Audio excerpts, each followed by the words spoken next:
स्वागत है सभी दोस्तों का हमारी आज की इस वीडियो में। तो दोस्तों हम फिज़िकल प्रॉपर्टीज़ ऑफ मिनरल्स कर रहे थे। फिज़िकल प्रॉपर्टीज़ ऑफ मिनरल्स में आगे बढ़ेंगे। पिछली वीडियो हार्डनेस पे आधी अटक गई थी, तो हार्डनेस से ही हम शुरू करेंगे। हार्डनेस क्या होता है, तो हार्डनेस को दोबारा शुरू से शुरू करेंगे। देखो हार्डनेस क्या होता है, जब भी हमारा मिनरल जो है, हम अपने मिनरल को स्क्रैच करने की कोशिश करें, उसको खुरचने की कोशिश करें या उसको तोड़ने की कोशिश करें, उसको डैमेज करने की कोशिश करें, तो हमारा मिनरल जो है वो रेजिस्ट करेगा इस चीज़ को। वो खुद को स्क्रैच नहीं होने देगा, खुद को टूटने नहीं देगा। तो इसी को कहते हैं हम, ये मिनरल की हार्डनेस है। ठीक है, हार्डनेस को हम कैसे डिटरमाइन करेंगे? देखो हार्डनेस को डिटरमाइन करने के लिए हम क्या करेंगे, जैसे हमारे पास कोई मिनरल है जिसकी हार्डनेस हमें नहीं पता है, तो फिर हम क्या करेंगे, उस मिनरल को हम एक कोई दूसरा चीज़ है हमारे पास जिसके हमें हार्डनेस पता है, ठीक है, या कोई दूसरा मिनरल है जिसकी हमें को हार्डनेस पता है, तो हम उस मिनरल से अननोन मिनरल को स्क्रैच करेंगे। ठीक है, अगर वो स्क्रैच हो जाता है तो उसकी हार्डनेस मतलब उसके आसपास होगी जिससे हमने स्क्रैच करा, और अगर वो नहीं होता है तो अननोन मिनरल की हार्डनेस ज़्यादा होगी।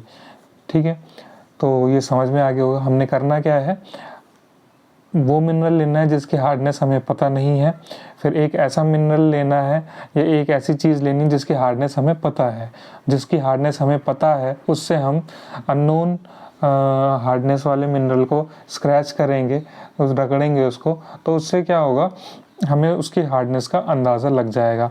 ठीक है, फिर हमें एक न्यूमेरिकल वैल्यू मिलती है बाय यूजिंग द मोज स्केल ऑफ हार्डनेस। ठीक है, तो जब हम उसे स्क्रैच करेंगे, ठीक है, तो हमें मोज स्केल ऑफ हार्डनेस को यूज़ करके एक न्यूमेरिकल वैल्यू मिलेगी और जो हमें उसकी हार्डनेस दे देगी। ठीक है, अब हार्डनेस देखो, अब क्वेश्चन आता है एग्ज़ाम में कि डिफाइन मोज स्केल ऑफ हार्डनेस। ठीक है, पहले आता है define hardness and also define मोज स्केल ऑफ हार्डनेस। तो ये पूरा 5 से 10 नंबर का क्वेश्चन बन सकता है एग्ज़ाम में, तो उस दोनों को मैंने इसमें कवर करा है।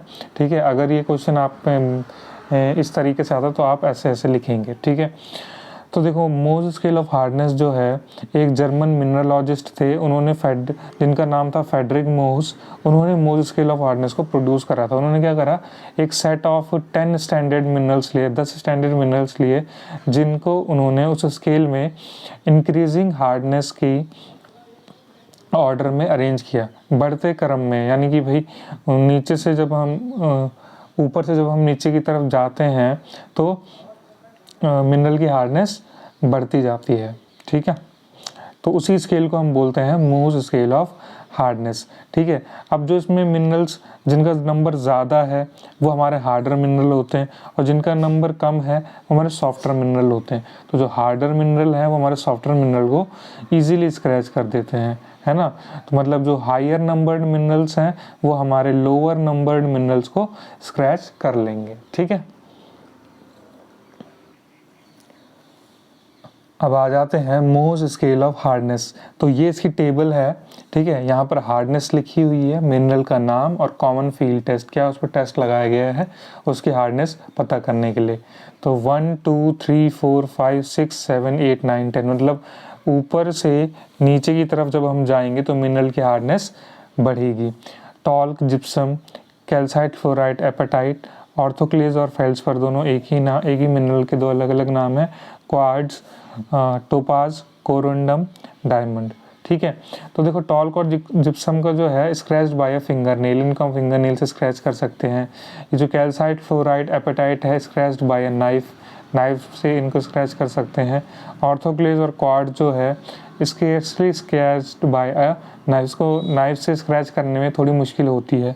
और टोपाज, कोरोंडम, डायमंड है, इनमें हम कोई भी फील्ड टेस्ट नहीं लगा सकते, इनको हम चाकू से भी स्क्रैच नहीं कर सकते हैं। ठीक है, तो फील्ड टेस्ट को यहाँ पर डिटेल में लिखा हुआ है, आज जो देख लेते हैं। टॉल्क, नंबर 1 पे टॉल्क है, इसको हम इजीली अपने फिंगर नेल से, उंगली के नाखून से स्क्रैच कर सकते हैं। जिप्सम की बात करें तो इसको भी हम फिंगर नेल से स्क्रैच कर सकते हैं, उसकी हार्डनेस अराउंड 2.5 के आसपास देखने को मिलती है। कैल्साइट को है हम पैनी या कॉइन से स्क्रैच कर सकते हैं, पैनी मतलब कॉइन, सिक्का, इसकी हार्डनेस 3 के आसपास देखने को मिलती है। फ्लोराइड की बात करें तो इसको हम नेल से स्क्रैच नहीं कर सकते हैं और हार्डनेस 4 के आसपास रखी हुई है, 4 और 5 के बीच में, पर हम इसको नाइफ से स्क्रैच कर सकते हैं, तो 4 और 5 के बीच में इसकी हार्डनेस है। एपेटाइट की बात करें तो difficult to scratch with the knife, इसको हम नाइफ से स्क्रैच नहीं कर सकते, तो इसकी हार्डनेस ग्रेटर देन 5 हो सकती है। और बेयरली स्क्रैचेस ग्लास तो 5.5, तो ये ग्लास को भी स्क्रैच नहीं कर पाता है। ऑर्थोक्लेज या फिर फेल्सपर की बात करें तो यहाँ पर क्या है, इसको हम स्टील फाइल से स्क्रैच कर सकते हैं जिसकी हार्डनेस 6.5 होती है और ये ग्लास को इजीली स्क्रैच कर सकता है। क्वार्ट्ज देखें तो ये भी स्टील फाइल और ग्लास को स्क्रैच कर लेता है। टोपाज, कोरंडम और डायमंड जैसे कि हमने ऊपर पढ़ा, इनको हम फील्ड में टेस्ट नहीं कर सकते हैं। ठीक है, तो ये थे इनके कॉमन फील्ड टेस्ट डिटेल में। तो ये था तुम्हारा मूव्स स्केल ऑफ हार्डनेस। अब आगे बढ़ते हैं। ठीक है, आगे बढ़ते हैं। तो मूव्स स्केल ऑफ हार्डनेस पे इतना ही था।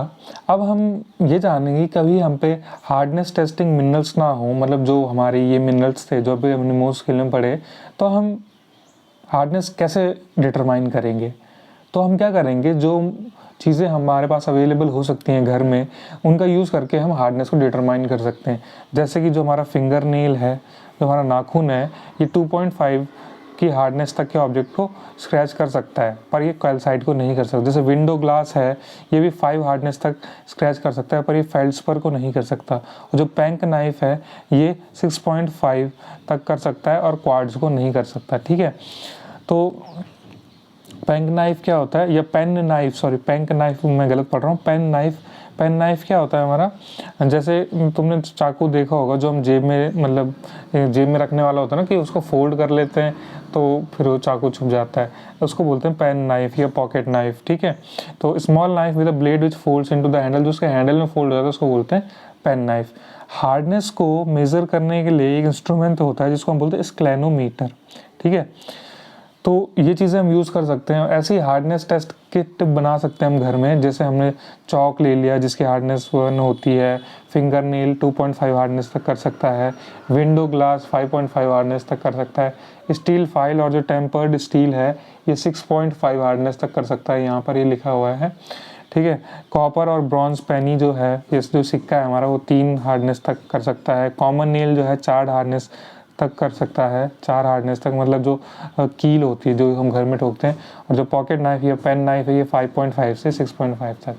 ठीक है, तो इतना ही था हार्डनेस में। उम्मीद करता हूँ हार्डनेस तुमको समझ में आई होगी। और अगर ये क्वेश्चन अगर एग्जाम में आ जाता है तो इतना पूरा लिख के आता है ना, पूरे 10 के 10 नंबर मिल जाएंगे। ठीक है, बहुत ही ज़रूरी क्वेश्चन है, खासकर मोज स्केल ऑफ हार्डनेस तो रट जाना बस। ठीक है, अब बढ़ते हैं अगली प्रॉपर्टी की तरफ। चलो छोड़ो अगली प्रॉपर्टी क्या करनी है, उसको हम आगे की वीडियोस में करेंगे। ठीक है, तो इस वीडियो में बस इतना ही, मिलते हैं अगली वीडियो में। अच्छा, वीडियो में कुछ पसंद आया हो लाइक करें, चैनल को शेयर ज़रूर करें, दूर दूर तक पहुंचाएं, अलग अलग कॉलेजेस के बच्चों तक पहुंचाएं।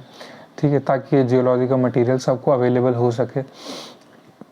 ओके, और कमेंट करना, कुछ अच्छा लगा हो कमेंट करना, कुछ बुरा लगा हो वो भी कमेंट कर देना, और चैनल को सब्सक्राइब ज़रूर कर दें। मिलते हैं अगले वीडियो में, धन्यवाद।